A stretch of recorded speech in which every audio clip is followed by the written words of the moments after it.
നിങ്ങളുടെ ഫേവറേറ്റ് സീരിയലുകൾ ടിവിയിൽ വരുന്നതിന് മുൻപേ സൺ നെക്സ്റ്റ് ആപ്പിൽ കാണാം. ഇനി എല്ലാവർക്കും മുൻപേ കാണൂ. ഇപ്പോൾ തന്നെ സൺ നെക്സ്റ്റ് ആപ്പ് ഡൗൺലോഡ് ചെയ്ത് സബ്സ്ക്രൈബ് ചെയ്യൂ.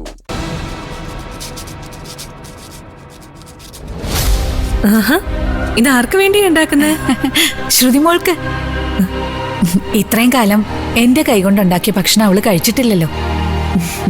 ഇത്തവണ ഞാൻ ആ പതിവ് തെറ്റിക്കും.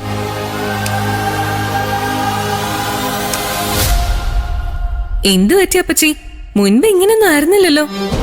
ഒരു മാറ്റം ആർക്കാ മോളെ ഇഷ്ടമല്ലാത്തത്? വഴക്കിട്ടും ദേഷ്യപ്പെട്ടും ഒക്കെ കഴിയുന്നതിനേക്കാൾ എത്രയോ നല്ലതാ പരസ്പരം സ്നേഹിച്ച് സന്തോഷിച്ചൊക്കെ കഴിയുന്നേ. ഞാൻ ഇനി അങ്ങനെ ജീവിക്കാനാ ഉദ്ദേശിക്കുന്നേ.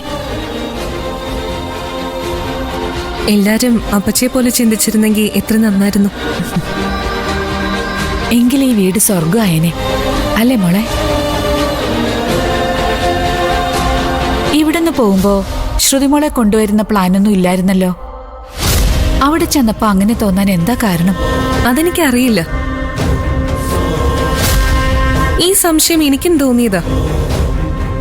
എല്ലാം വന്നിട്ട് പറയുന്ന അദ്ദേഹം പറഞ്ഞു. എടുത്ത തീരുമാനത്തിൽ നിന്ന് അത്ര പെട്ടെന്ന് മാറുന്ന ഒരാളല്ല നിരഞ്ജൻ. മാറിയിട്ടുണ്ടെങ്കിൽ അതിന് തക്കതായ കാരണം ഉണ്ടായിരിക്കും.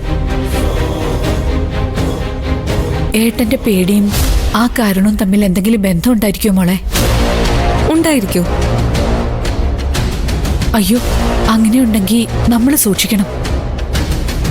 പറയുന്നത് ഏട്ടനാണെന്ന് കരുതി ആ ഒറ്റ കാരണം കൊണ്ട് ഏട്ടൻ പറയുന്നത് നമ്മൾ അനുസരിക്കാതിരിക്കരുത്. ഏട്ടൻ പറയുന്നതിൽ സത്യം എന്തെങ്കിലും ഉണ്ടെങ്കിൽ നമ്മളത് മനസ്സിലാക്കണം. അതിനനുസരിച്ച് പെരുമാറുകയും വേണം.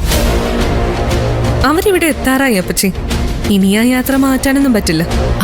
യാത്ര മാറ്റണമെന്നല്ല ഞാൻ പറഞ്ഞേ, സൂക്ഷിക്കണമെന്നാ. എന്താ ഏട്ടന്റെ മനസ്സിലെന്ന് ഏട്ടന് മാത്രമേ അറിയൂ. എന്തായാലും നല്ല മാനസിക സമ്മർദ്ദം അനുഭവിക്കുന്നുണ്ട് ഏട്ടൻ. അതിന്റെ കാരണം നമ്മൾ അറിയണം.